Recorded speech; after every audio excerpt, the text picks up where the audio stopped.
your horror movie podcast. Ready, Eddie Spaghetti? Spaghetti. All right, fuck it. Let's go again. Let's go, bro. Welcome back, Hack Stab Slash. This is Hacky. This guy right here. Who's this guy right here? Wait, are we already recording? Yes, we're already recording, son. Oh, that's on. What's up? Just Justin. Let's go. And Hack Stab Slash this week on the podcast. Just Justin chose just a movie called Just Villains. There's no just in front of the title name. I just put it there because I said it so many times. Let's go. Love the accent. Love the accent. Villains, dude, is what, 2019? 2019. This feels like it's been on my to-watch list forever. Dude, same. And I literally knew nothing about it going into this. The only thing I remember seeing was the movie poster, which is right behind you. Yep. And I was like, this looks really good. And then I just never watched it. Dude, that's why I picked this. I'll just say that now. I saw the cat, everyone know I'm obsessed with It Follows. We got Micah Monroe over here. Love her. I watched very few TV shows, but since I love Bruce Campbell so much, he was in a show called Burn Notice, which also starred Jeffrey Donovan over here. So he's like one of my favorite actors. So I'm like, oh my God, I need to watch this movie. And never mind, we got Skarsgård over here. Like, you're everywhere. You're pointing at all the wrong I'm pointing people. We got Bill Skarsgård, who plays Pennywise. Yeah, like the cast is so awesome. And I never watched the trailer either back then. I was just like, oh, this list looks really, really good. I finally picked it. Needed to watch this for like 5 years. We finally did it. Let's go. Let's not forget about mommy, Kara Sedgwick from the Closer TV series. If you're not into that kind of shit, you're missing out. The Closer was a phenomenal series. This was also written and directed by Dan Burke and Robert Olson. Let's go. Let's fucking dive right into this because Hack Stab Slash is listening to us talk. And when you start this movie, you got to listen to a man and woman discuss being a pigeon and not being a pigeon. And I'm like, what the fuck? And then they're relaxing and thinking of Florida and how this is going to be the last time. And it turns out, dude, they're robbing a gas station. And these two fucking numbnuts can't even get the register open. So in a pure panic, Justin, they buy a Choco Nutter. Not just any Choco Nutter. He wants the king-size Choco Nutter. And surprisingly, dude, it works. And the fucking register pops open. And this gets it just open. These lovebirds are like, all right, on the road to Florida. Let's go to the Sunshine State. And this road trip is complete with some roadhead and an empty tank of gas because when you rob a fucking store, you make sure your getaway car is full of gas. And if you don't have money for the gas, you're robbing a gas station anyways. So fill up the car. What? Can I just say the first 5 minutes, I've never loved a movie so much in my whole life. Like these two characters, how that robbery scene, how they are acting just so chaotic and unhinged, and then how they literally run out of gas at the gas station. I am instantly in love with this movie. I was having fun at the very beginning, but they break down and they're on the side of the road. And Jules gets Mickey to calm down and focus up she gives him what she calls a car wash. When she said that, bro, I was like, is she really about to do the dirty on the side of the road right now? Yeah, I had no. She was just trying to give him head. Right. And it turns out it's actually something like every couple has their thing. And I'm assuming this is theirs to get him to calm down. She sits over him and she drapes her hair over his head and does a motion back and forth, kind of like when you go through a car wash and those rags and shit are hitting the side of your car. Yep. And he sits up. And then she spots a mailbox. And, bro, this is the first mailbox they've seen on this road for miles. They think they're in the middle of absolutely fucking nowhere. And then there's just one house randomly. They make it to this massive house. And like I said, in the middle of nowhere. And they spot a car in the garage. And they decide, we're going to steal this. But everything's locked up. And Mickey picks the lock. And he becomes outraged because they put the deadbolt on. And this is a fucking safe neighborhood. There's no need for that. You're breaking in and you just robbed a gas station. This is clearly not a safe neighborhood. Dude, right now. I love his commentary. Oh my God. So he kicks in the door, waving his 4-4. All she yelled was, "Papa, don't hit me no more." Oh my God. Dropping bars. Let's go. Mickey is frantically searching this house for keys so they can take the car and get the fuck out of there, dude. He is tossing everything in this house he comes across. He even gets a digital camcorder, looks at it for half a second, and then throws it on the couch. But where we're seeing all this take place from on the couch, the digital camera starts its playback. And, bro, it's like a fucking snuff film. And had he just turned this on, they would have seen this, got the fuck out of it, and we wouldn't have a movie.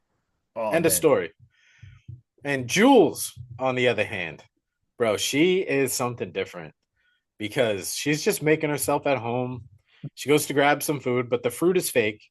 So she makes a bowl of cereal, and even that's stale. So she just throws the whole last bowl behind her Throws it behind while her. she's getting comfy on the couch. Like, what is happening? And then her solution is they need a game plan. So they do some cocaine. And this leads to them siphoning the gas out of the car because they can't find the keys. Like, what the fuck? They are so unhinged. It's just lovers just trying to make it to Florida, I guess. Love it so much.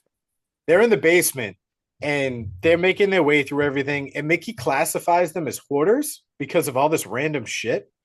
But dude, instantly my brain went to like true crime stories and like CSI and all that other shit and like Dexter. And I was like, these trophies of all the people that they've killed, because serial killers tend to keep trophies. Mm-hmm. Are these people that they've kidnapped and they've just, instead of like burning their clothes, they just fold up the clothes and put them in a box downstairs? Just before they decide to call this quits, they stumble across a little girl who's no more than 10 years old, and she's fucking chained to a pole, bro. This movie is getting dark and twisted really fast. Mm-hmm. Mickey says, fuck this dude, like, I'm out. And Jules is like, nah, dog, we ain't leaving her, bro. You get the fuck down here and be a man. Like, we're not leaving without this girl. And he's like, all right. So they're upstairs in the kitchen, and they're looking for keys. Again, they're looking just for anything to break this pole, to cut this pole, to just try to get this little girl free. And the entire time they are literally flipping this kitchen upside down, we see Gloria and George standing behind them with groceries. Cool as a cucumber. Right? Mickey sees them, panics, immediately pulls out a gun and points it at George. And George calmly asks them if they could sit down like adults and talk about this. And he pours him a glass of whiskey, and they all sit around the coffee table like it's fucking social hour. Oh. George then tries to sell them like a story to get them to leave and just go about their shit. And, you know, the girl downstairs is his daughter, and she was just being naughty, and that's how they discipline their kids around this house, which is still fucked up.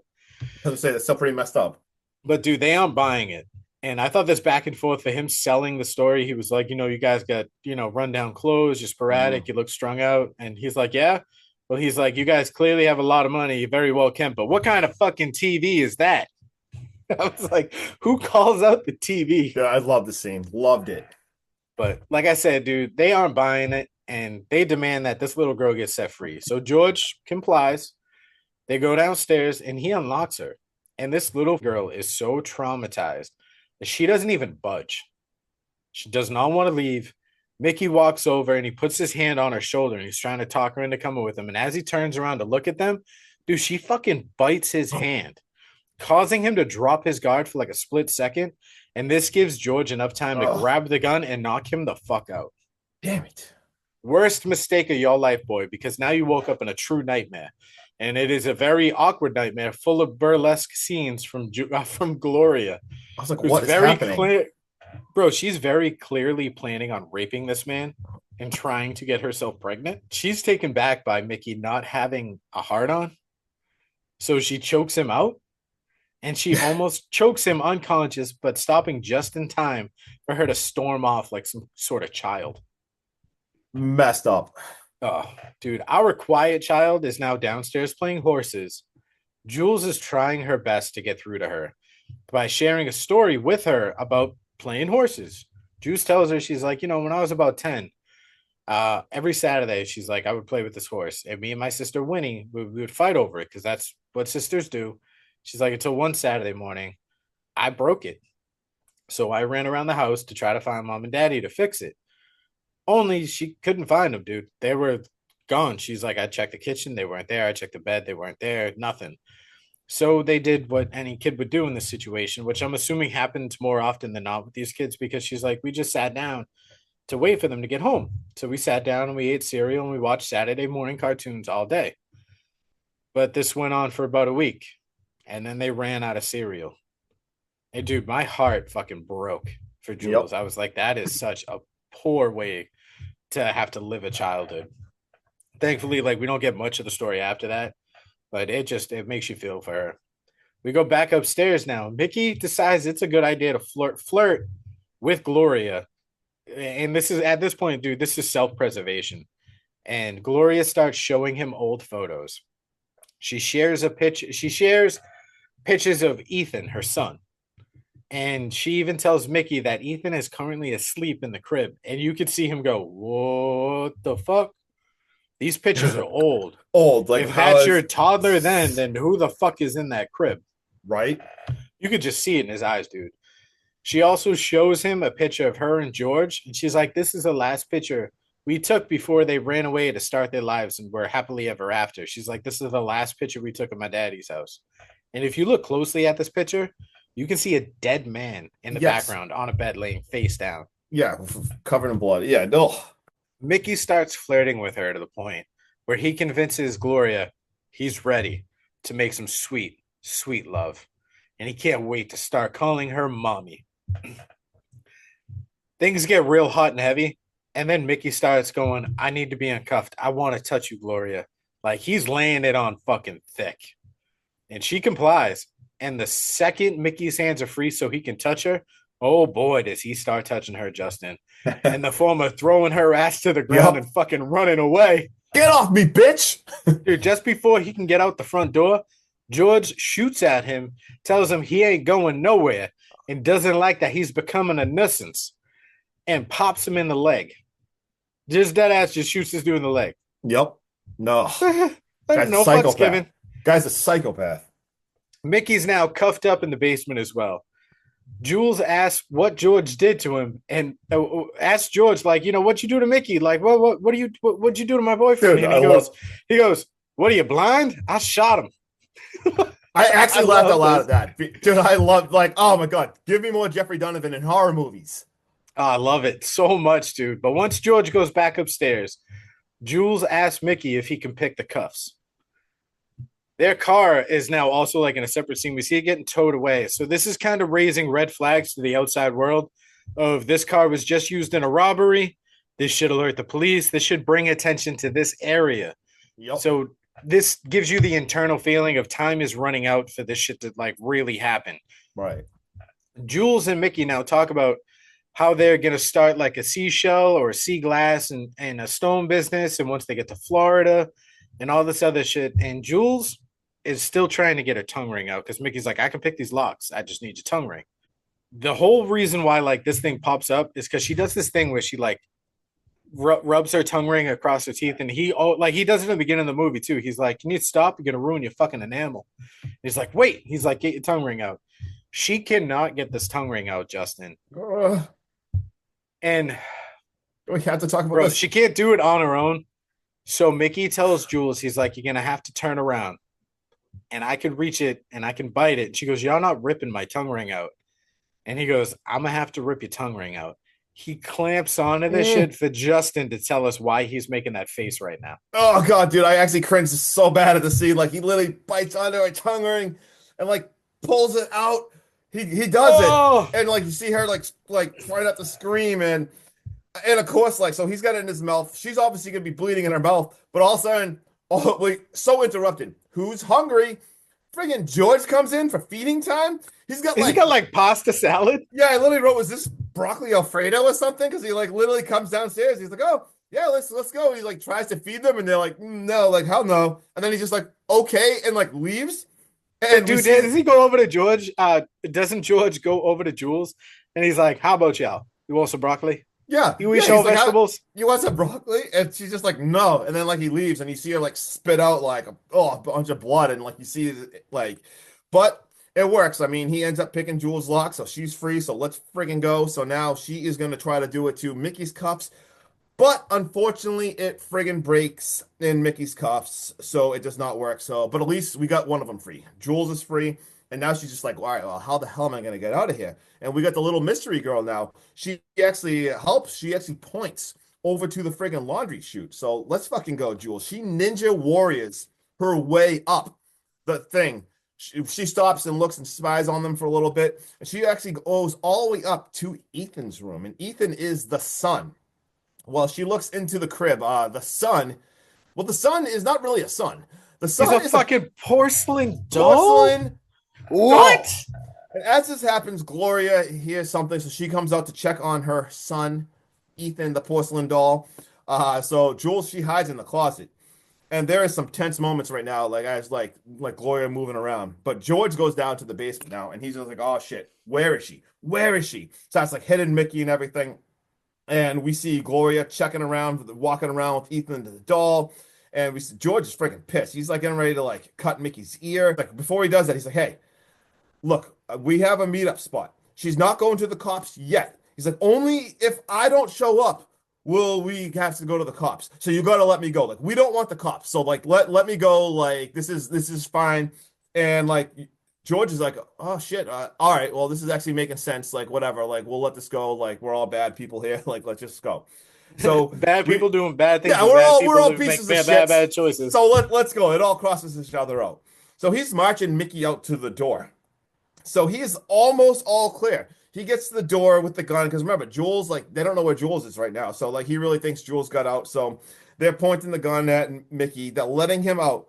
And oh my God, as the coast is clear, we see Jules now. She jumps out holding the baby doll, like, over the staircase. And she's like, "Stop, or I'll kill him. I'll kill him." And, like, you see his complete panic. And Mickey's like, "Oh my God, like, damn it. Like, I was just almost out. Like, Even and George goes, "That was close." yeah, exactly. Like George literally, dude, He was like, "Yeah, we were really gonna let him go." yeah, he literally says, "Phew, that was close." And how he says it so calm, like he really like they were actually gonna let him go. So like they were that freaking close. And we see Gloria. She is panicking that Jules has the baby porcelain doll. Grabs the gun, freaking shoots it at her. And it misses. It goes right above her head. But she drops Ethan the porcelain doll. And you see it like almost like in slow motion. And it hits the floor and the head just shatters. The glass doll is glass doll. It shatters everywhere. Everyone's freaking captured again. We are right back where we were. Son of a bitch. Gloria is a complete mess now. She is like having a friggin' breakdown. But then all of a sudden it's supper time. And the two of them are duct taped to the chair. And George is just talking how he's like, this is like Zen art for her, like cooking, like helps her like relax and calm down. I'm like, what is even happening right now? Zen art, cooking. And they're like, "Well, why the little girl?" And he explains, like, "Look, hey, Gloria wanted a child. We couldn't have one. I had to make my wife happy. But unfortunately, it reminded her of what she couldn't have. So she kind of went crazy. So, we had a compromise. So, like, I couldn't kill her. So, like, this is him being nice. He spins it No, being nice would be to like fucking, I don't know, use some chloroform and go drop her off at a fucking right? an orphanage or something. Like drop her off at a fire station, a police station, anything. Just drive and drop. Drive and Anything drop. else. See you later. But in this psychopath's head, this is him being nice, compromising for his wife. Like, okay. And now it's shepherd's pie time. So basically, they're also like, what are you guys like? Are you guys gonna kill us? Like, what is like the plan right here? And George, so calm, is just he's like, "You know what? The logistics actually just don't make sense. You two won the lottery. Um, us two, we're gonna take a trip. We're gonna tip off the police. You guys will probably do some time. The girl going to an orphanage, like happy ending." And they're like, "Oh shit, okay, like maybe not the best thought out plan, but this is gonna go pretty good." And now Gloria starts telling a story about how her mom died, but before she died, she left her this magic doll, which is Ethan. She said, "You'll never be sad again as long as you have this doll." And now they're like, "Oh shit, like we broke the doll. Like clearly this is not gonna go good."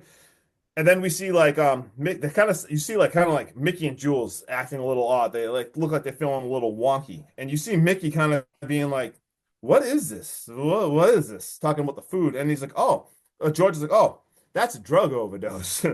We put enough, like so calm. Like he's like, "We put enough pills in there to like kill a horse." Like, yeah, we lied. Sorry. Like, what? And he's like, they're gonna see like, two junkies broke into the house.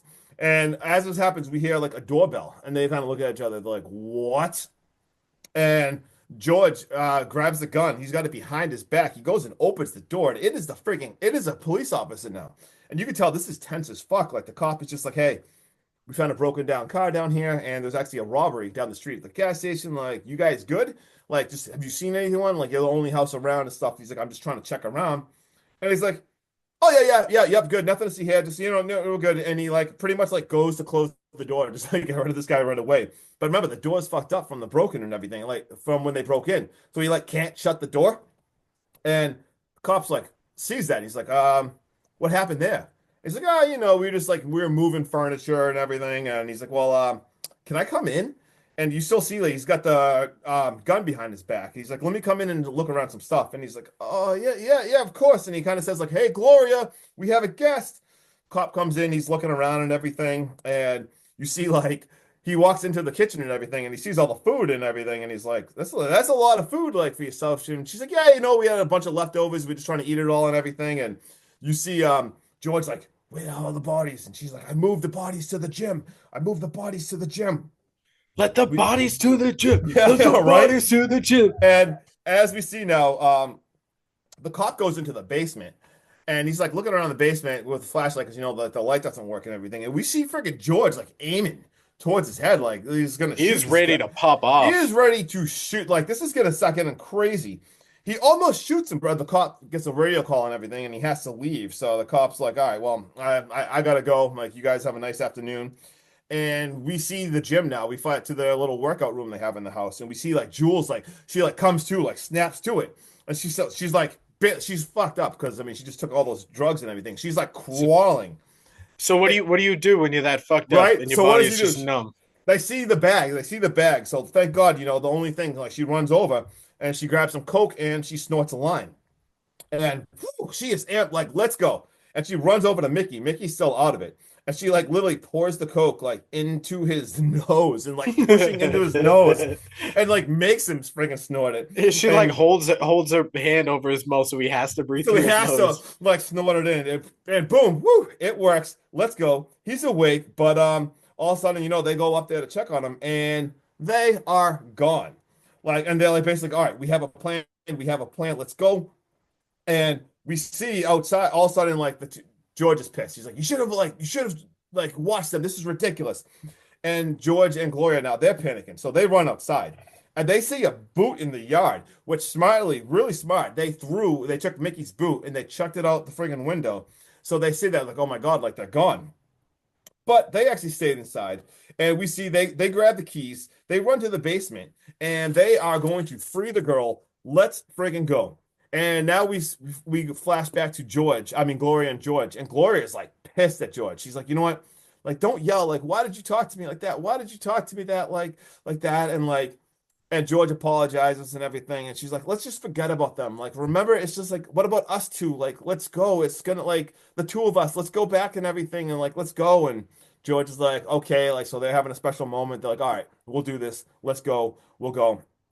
And Pack our bags and fucking get out of here. And exactly. Start Let's fresh. get the hell out of here. Real Start touching fresh. moment between psychopaths. Yeah, two psychosociopaths. Like a great, real nice moment. Anyway, we're back down in the basement now. The girl's not moving, and they are basically like, "All right, come on, like we gotta go." Like, and Mickey's like, "I apologizing to the girl and everything." He's like, "All that stuff I said earlier was just, like we gotta go, we gotta go. Like, I'm sorry." So the girl finally moves. Let's go. They all jump into the car. This is all gonna go so good. Unfortunately, we see George and Gloria. They're back inside as well, and they see that the keys are gone. So holy shit. We see him now. He grabs a gun. He goes downstairs, and he basically's got to say like, "Hey, Daddy's got to go." And we see obviously. So now he's got the stones to kill her. Yeah, exactly. Now, like we What see him the talking, fuck? like Daddy's got to go. He's walking down there with a gun. Now all of a sudden he's gonna kill her, but fortunately, the girl is gone, and he's like, "Oh shit!" So, and we see the car. We see them all in the car now, and we see them opening the garage door. The three of them are in the car. It's all gonna go, and the door opens, and George is right there with the freaking gun, and he basically tells them to come out, and you're gonna get a whooping. And we see Mickey look to Jules and them, and he's like he's tells them like, Duck. "Hey, like duck, everyone duck," and he floors it. And we see George fires a bunch of shots, and Mickey crashes out into a friggin' tree right out there. And we see, unfortunately, dude, he is shot like 2 or 3 friggin' times, but he did run over George. So poor, oh my God, like Jules is like an absolute mess right now, absolute mess. Like Mickey's like dies in her friggin' arms right there. and she basically like pulls her out of the car. I mean, sorry, George all of a sudden pulls Jules out of the friggin' car. He is Dude, alive. his face is so fucked up. He got absolutely destroyed, man. The fact that and he is so pissed right now. He is gassed up. He looks absolutely disgusting. And like he is choking the hell out of her. Like he's gonna kill Jules right there. And we see Jules like look at like the little girl like who's in the car. And all of a sudden we see the little girl gets the gun. And she's behind him, like pointing the gun. I'm like, oh my God, like let's go. Like, and she shoots him. She does, she fires, shoots him Headshot. dude, right in the freaking head. Let's fucking go. Says I want to go with you. Like, oh my God. And we see Jules now. She's like, all right, well, she's gonna go do another car wash with Mickey right now. Pretty sad moment. She goes in there, which Mickey's dead in the car, and she car washes him, just says like, I love you, says her bye and everything. Now, Gloria, as this all has happened, Gloria comes out. Clearly, you can tell her mental state. This woman is not okay because she's like, George, are you okay? Mind you, he just got hit by a car and shot in the head and is on the ground, dead, blood everywhere. And she's like, I can't wait to get on the open road. I guess like we can't wait either. And I'm like, what is even happening? She's talking to him like he's so fine and like ready to go. And like we see like Jules like looking like what the like she just was like, all right, well, let's just get the hell out of here because clearly this woman's insane. She's still talking to her dead husband or whatever you want to call him. And we basically see now the two girls, happy ending, they're walking down the road, they are hitchhiking, and a guy picks them up and is like, where are you girls going? And they're like, Florida. And then all of a sudden we see like a Florida flash now. We see like a beach. We see Jules just playing with like the little girl. They're happy. They're playing with seashells. They're running on the beach. We see the pigeons going on, seagulls. Happy ending. The end. Let's fucking go. What do you want to talk about? Wow. Oh. Wow, what a ride, dude. I've got this homemade video flashback in this movie. They're good. It's a good way to switch up the pacing of this movie. Meeting these two kids who are robbing their way to a new life in Florida, but stumbling upon a deranged husband and wife harboring a kidnapped child in their basement is a full-blown turn of events that takes us on a wild ride of a sick, sadistic older couple where the husband will clearly do anything in his power to please and cherish his wife, who's clearly suffering from like an extreme case of PTSD due to loss of a child or not being able to have a child. Yep. This movie has a very like almost the same feeling as People Under the Stairs, but with like a different twist. No fun. Oh man, the whole mommy daddy vibes creep me out. I wanted to like our anti-heroes, but there just wasn't like enough of there for me to fully grab onto. I started to connect with Jules in the basement, but I feel like I needed a little bit more. And then once I finally did connect with Mickey, unfortunately, it was right before he died. I didn't really like connect to Mickey until he told the girls to duck. This movie was very tough for me to rate because I wanted to love it, but I didn't. But then I did, and I didn't think I'd want to, but I did. And I don't think I'm eager to like jump back in for a rewatch, but I kind of want to rewatch this again. I have very mixed emotions on this movie as a whole, but all in all, dude, I'm giving a 6.4 to this thriller on the countryside out of 10. Like I said, I loved it, and then I was like, I don't love this, and then I was like, fuck, dude, I think I love this.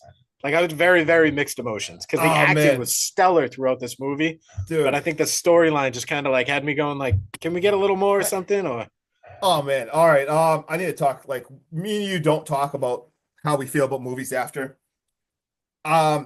Shit, man, you said so much. Like I agree with. So the first 40, I will say the first 45 minutes, dude, my heart was racing. I love this movie so much. I fucking love this movie. The acting, the four of them are amazing. The act so much. I love these people, and I was like, dude, the ride. This was going up, up, up, up. But the second half of this movie, man, like, is this movie great? No. Is it terrible? No. Like I said, I was loving it so much, but the second half of it, it needed more excitement. It needed to lead more into the chaos. Like, And I wrote people under the stairs vibes. Like, I can't believe you even fucking said people under the stairs. I literally have. I wrote people under the stairs, question mark. And I wrote, this felt like Natural Born Killers meets like people under the stairs, but Natural Born Killers went complete into the insane craziness. I think the issue with this movie was the writing. Like I said, the actors, the four of them were amazing. Dude, there's not one bad actor in this entire movie. No, and I'm talking from the cast register to the police officer. I talk like, yeah, that was incredible. But the second half of this, it needed to lean more into chaos or something. It needed to be a little bit better. I wanted to love this movie so much. It had the best potential either, and it is the point. It left like a weird feeling. I don't want to rewatch it, even though I know what you mean. Like, you don't, because I couldn't rate this either. Because I mean, the first half I had this as like almost like a 9, and then the second half it dropped it all the way down to a 7 for me. So I give this a 7 out of 10. Still, it was worth one watch. I won't be revisiting. I wanted to love it more, but it's just it's so weird, dude. Because like in my notes is genuinely how I feel. Because the first watch, I was like, I don't know if I want to rewatch this again. Yeah. But I rewatched it for the notes, and I found myself enjoying it a little bit more. But it left that same taste in my mouth of, I don't know how I feel about this, because I don't know if I'll ever rewatch this again. I mean, I probably watched it if I stumble across it. But then I was like, I don't know. And then talking about it with you, I'm like, I kind of want to go rewatch this. It's just the second half. At the same time, dude, I don't know. Like, I don't think the second half killed me.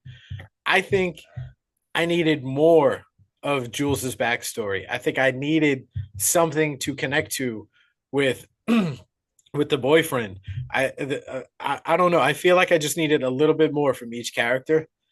I don't know. It's very, very hard to rate. Yeah. Definitely worth a watch, though. But I do think it's cool that you said people on the stairs, because I literally wrote this first. It started off with like Natural Born Killers vibes, and then when I went to the house, I felt very people under the stairs. So I'm like, this is like Natural Born Killers with like people under the stairs. Got any fun facts? I've got very few. Yeah, I was gonna find more, but I didn't realize we're gonna do this recording right after the other one. So I'm like, all right. Well, we got a tagline: 2 bad people are about to meet 2 worse people. So perfect tagline. I was gonna say that actually works very perfect for this. We have on Mickey's tattoo on his wrist, it was actually stuntman Mike's car from Death Proof, which I thought was really badass. And I got this director team was the same director team that did Stakeland 2, the Stakelanders. And we covered Stakeland 1, one of my favorite vampire movies of all time. I don't know if you've ever seen part 2, but I thought it was kind of cool that this was the same team that did that. And let's see. That's all I got actually for fun facts. If you have anything else to add. I've got at one point in this movie, Bill Skarsgård's character says, "We aren't barbarians." And this is like a little inside joke, because while they're trying to break in, he says it. And his 2022 movie that he stars in is called Barbarian. Little continuity thing, or like error or goof, if you will. The position of George's body changes from on his back after being shot and killed to on his side when his wife finds him. My favorite line in this entire movie also comes from George. Yep. And it's when it's when he's got Mickey at gunpoint and he goes, "Son, I'll blow your brains out if I thought you had any." Dude, let's talk about George real fast, and then you can keep going after that. Like, I feel like everyone in the world knows Skarsgård's a great actor. Micah Monroe's like been crushing it in movies lately. What's it, Kyra Sedgwick? Obviously, is a very established, well actress. I don't know too much of her stuff, but everyone knows how good. Dude, can we get Jeffrey Donovan in more horror movies? Like, this dude, every single time George was in a scene, and never mind, dude, his accent was ridiculous. That's not how the dude talks. I'm pretty sure he's from fucking Amesbury. I was gonna say he's from. He's a Massachusetts boy. Like, he's a fellow masshole. And dude, let him do more horror movies. Like, this guy stole every scene he was in was amazing. And oh my god, I need to see more of him. I thought he was excellent in Fargo. If you watch the Ted Bundy series on Netflix called Extremely Wicked and Shockingly Evil, he was in there too, and he steals the fucking show. And that's got Zac Efron as the main guy. No shit, I didn't even know. Dude. He absolutely crushes everything I've ever seen him in. And you're right, dude. I need him in more horror.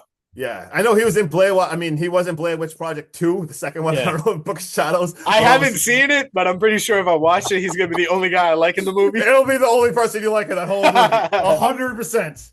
All right, dude. Hack, stab, slash. Check out Villains. It is definitely worth at least one watch in your entire lifetime. Definitely. I'm Hacky. This dude right here. Just Justin. Peace. Let's go. Have the best day ever. Let's go.